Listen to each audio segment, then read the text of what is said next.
Wake up! Hurry! My husband's sharp voice pierced the silence of the room. I blinked, confused, still half asleep, trying to make sense of the situation. Ryan stood over me, his face tight with anger. "Why are you still in bed?" he snapped. "The house is a mess. You haven't done anything today, have you? You're completely useless." I sat up, startled. "What?" "I just got off a night shift. I only fell asleep an hour ago." "Excuses," Ryan cut me off. His words were like a slap. "If you're going to keep neglecting everything around here, just leave. You're nothing but a parasite." A chill ran through me as he spat out the last word. In that moment, something broke inside me. The quiet, passive woman I had been for years, she snapped. "Fine," I said, my voice steady despite the storm brewing inside me. "I will." As I stared at the back of Ryan's retreating figure, memories flooded my mind. Memories of how we used to be. It hadn't always been this way. I wasn't always the woman who lived in the shadow of my husband's anger. 5 years ago, we were different. Ryan was kind, thoughtful, even romantic.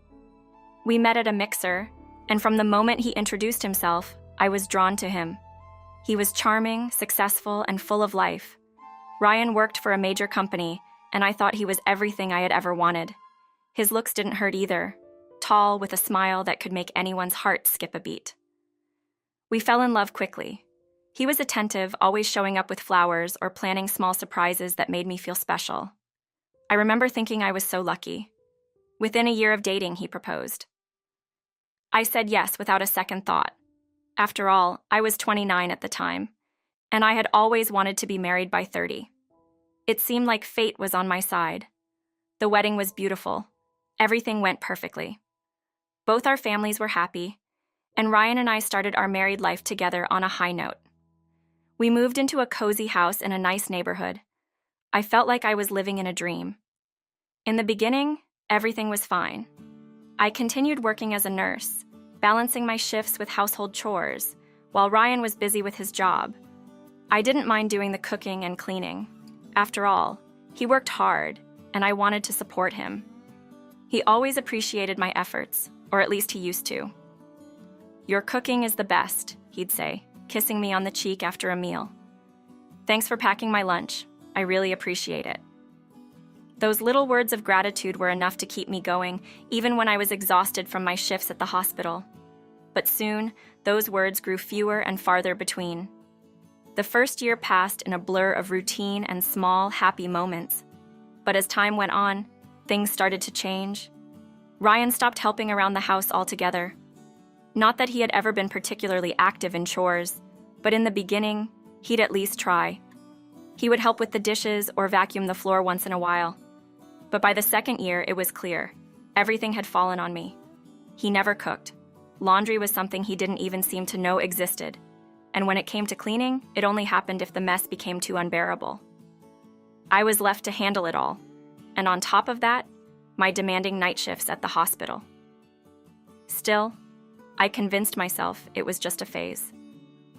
Maybe he was stressed from work. I wanted to believe he'd come around eventually. But he didn't. At first, I kept quiet. I didn't want to start a fight. But over time, resentment began to grow inside me, like a slow-burning fire that I could no longer ignore. One evening, I came home later than usual. The hospital had been unusually busy, and I was exhausted. Ryan was already sitting on the couch, scrolling through his phone, a frown plastered on his face. "Where's dinner?" he asked, not even bothering to look up. "I'm sorry," I said, dropping my bag on the floor. "I just got back. I'll make something quick." "You've been late a lot lately," he said, his voice sharp. "You never used to be this sloppy. What's going on with you?" I froze. Sloppy? How could he say that?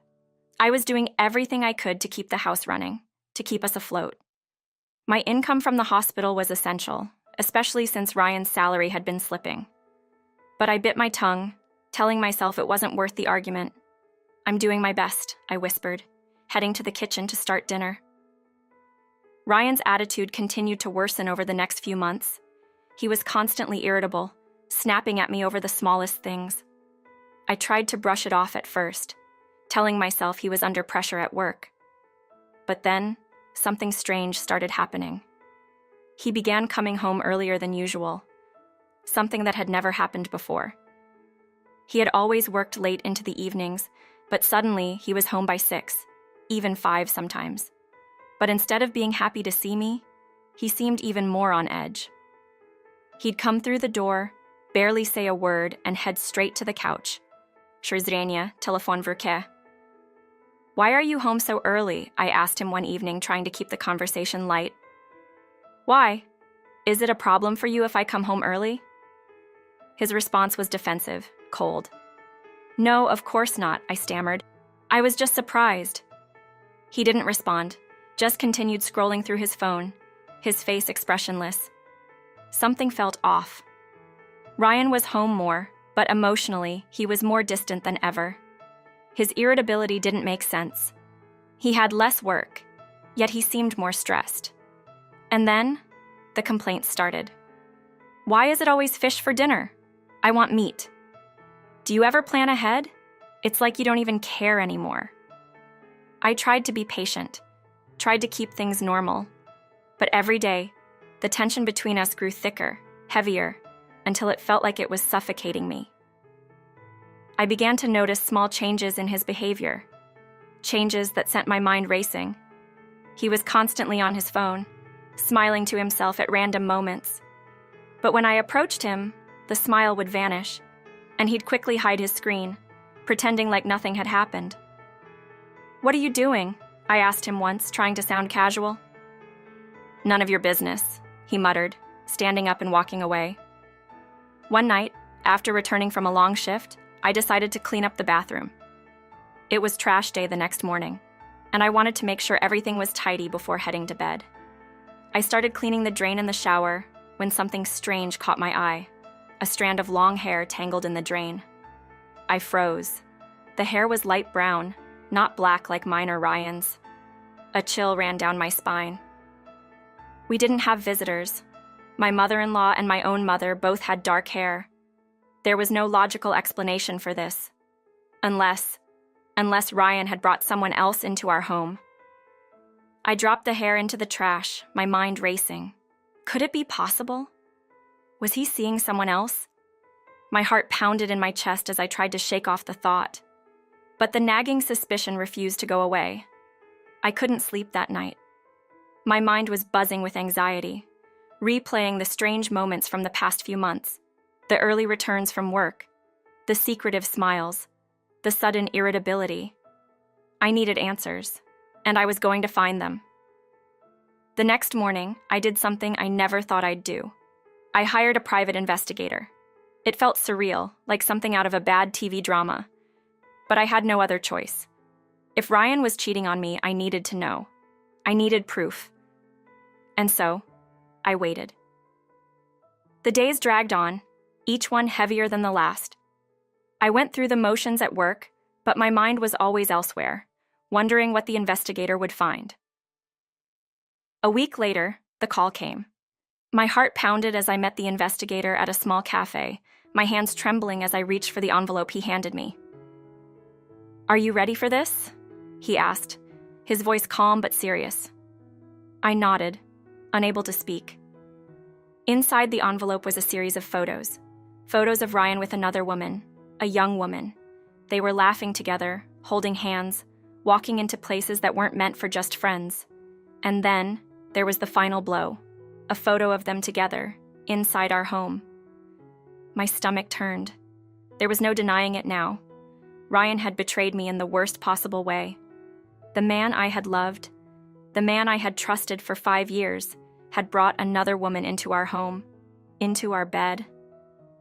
That night, I didn't say a word to Ryan. I couldn't. I was too numb, too shaken. But the next morning, as he sat at the table eating breakfast, something inside me snapped. "I know," I said quietly, staring at him from across the room. Ryan looked up, confused. "Know what?" "I know about her," I said, my voice steady. "The other woman. The one you've been seeing behind my back." His face went pale. He opened his mouth to say something, but no words came out. He didn't need to. The truth was written all over his face. Ryan tried to deny it at first. He tried to make excuses, saying it wasn't serious, that he didn't care about her. But it didn't matter. The damage was done. I packed my bags that afternoon. Ryan stood in the doorway, watching as I filled my suitcase with clothes, his expression one of disbelief. "Are you really leaving?" he asked, his voice shaky. "Yes," I said firmly. "I'm done." He tried to argue, tried to tell me we could work things out, that we didn't have to end things like this. But I didn't listen. I had given him enough chances. Too many, in fact. "I've already filled out the divorce papers," I said, handing him the documents. "You can sign them whenever you're ready." I left that day and didn't look back. I moved in with my parents for a while, giving myself time to heal, time to figure out what I wanted next. Ryan called me over and over, begging for forgiveness, but I had nothing left to give him. The trust between us was broken, shattered beyond repair. Eventually, the divorce was finalized. I got what I deserved, my freedom. Ryan. Zrania, on the other hand, wasn't so lucky. Word of his affair spread at work, and soon his reputation was in ruins. The woman he had cheated with left him once she realized he wasn't as successful as he pretended to be. And his career? It was heading downhill fast. As for me? I started fresh. I moved into a new apartment, closer to the hospital, and slowly began rebuilding my life. I focused on my work, pouring my energy into helping my patients, finding solace in the fact that I was finally free from the toxic life I had been living. The scars from my marriage would take time to heal, but I knew I was stronger now, stronger than I'd ever been before. One day, I might consider dating again. But for now, I was content with my newfound independence. I had reclaimed my life, and I wasn't going to let anyone take that away from me again.